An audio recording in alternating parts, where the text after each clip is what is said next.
learning how to properly color grade can be very hard sometimes. That's why in this tutorial I will show you 3 techniques that help me improve my color grading workflow a lot.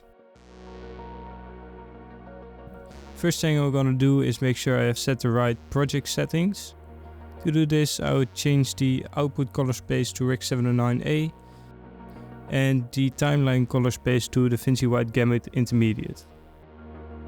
The first thing that's good to mention is that this footage is shot on the Sony A7 Mark IV in S-Log3, and I overexposed the footage by 2 stops, so that's just something we have to keep in mind here.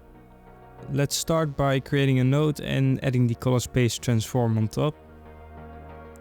And this color space transform, we're gonna convert the footage from S-Gamut and S-Log3 to Rec 709 and Gamma 2.4.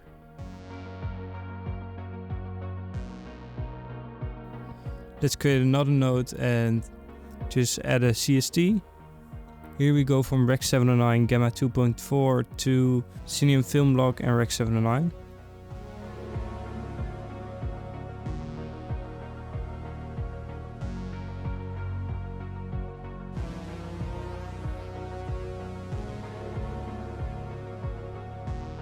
And let's just add the Kodak 2383 D55 standard LUT from DaVinci Resolve, which are free. Let's select both nodes and compound them. By creating a compound node, we can decrease the intensity later on, so that's quite helpful.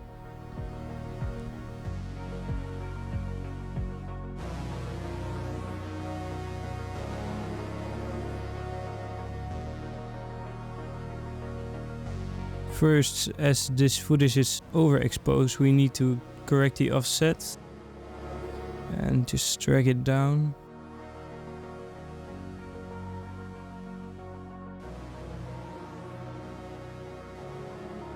And rename it as offset.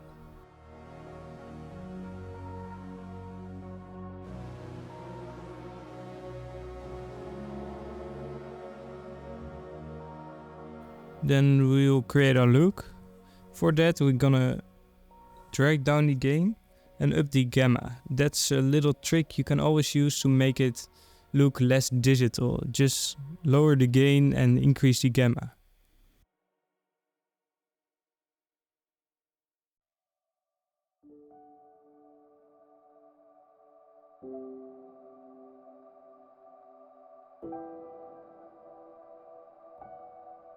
For the look colors, we're gonna move the gain towards the yellow, just a little bit. And the lift a little bit towards the teal, in between the green and the blues. And then we can create our basic look with the offset wheel. And as you can see, we just created some color separation by changing the gain and the lift. But we're still getting that coherent look by just changing the offset to a warm tone. So we still get a warm look, with just some little color separation. Next thing I'm gonna do is add glow and change the composite mode to soft light. Then drag the shine threshold all the way to the left, and the same for the spread, just slowly increase it. And then the same with the opacity. Don't overdo these things, you really have to keep in mind that less is more.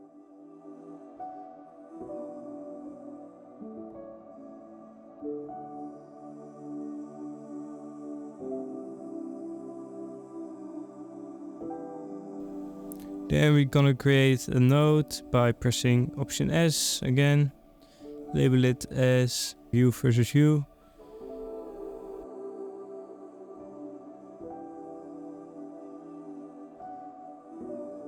Don't like the greens in this image, so I'll just push the yellows and the greens a little bit towards the more like orange color.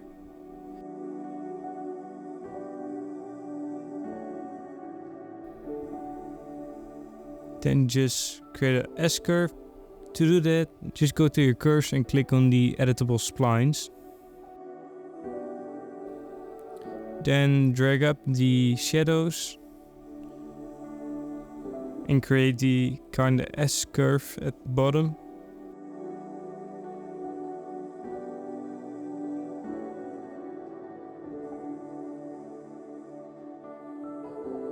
And we will repeat the same for the highlights.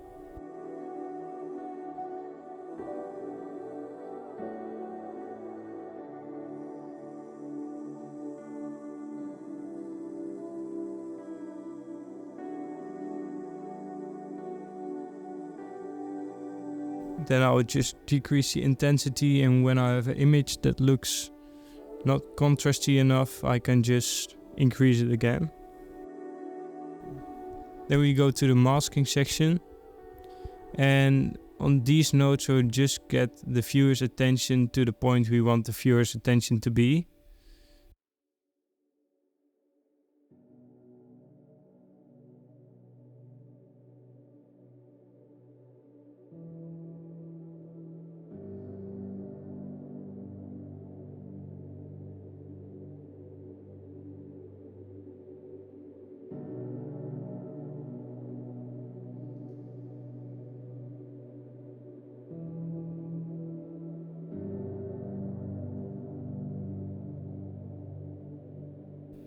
Then we're gonna enable the Kodak look node.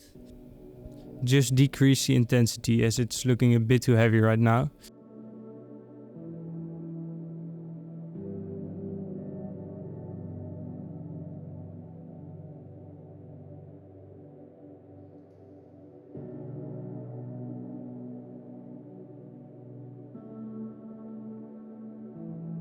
For the film grain, I'll just use DaVinci stock film grain. It looks fine for this.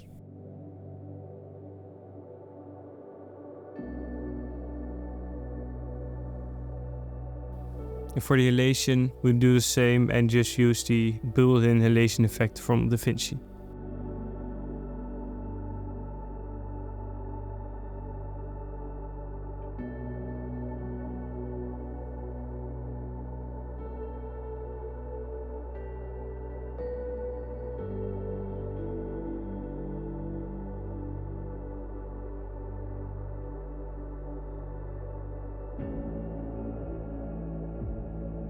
Then we're gonna create a node and drag the prism blur effect on it.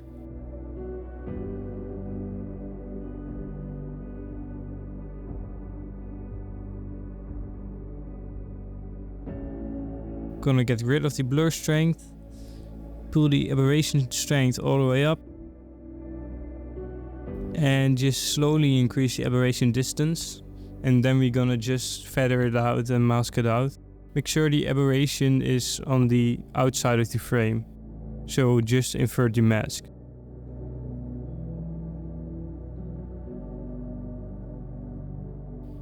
And that's basically it. Now you can grab a still and just apply it to your other clips. Just some little tweaking with the S-curve node. You can just increase the intensity there to add a little bit more or less contrast, to make sure everything is perfectly balanced, and you may have to do some offset adjustments to match the colors. But that's basically my updated color grading workflow in DaVinci. So if you want to see more, make sure to subscribe and I'll catch you in the next one.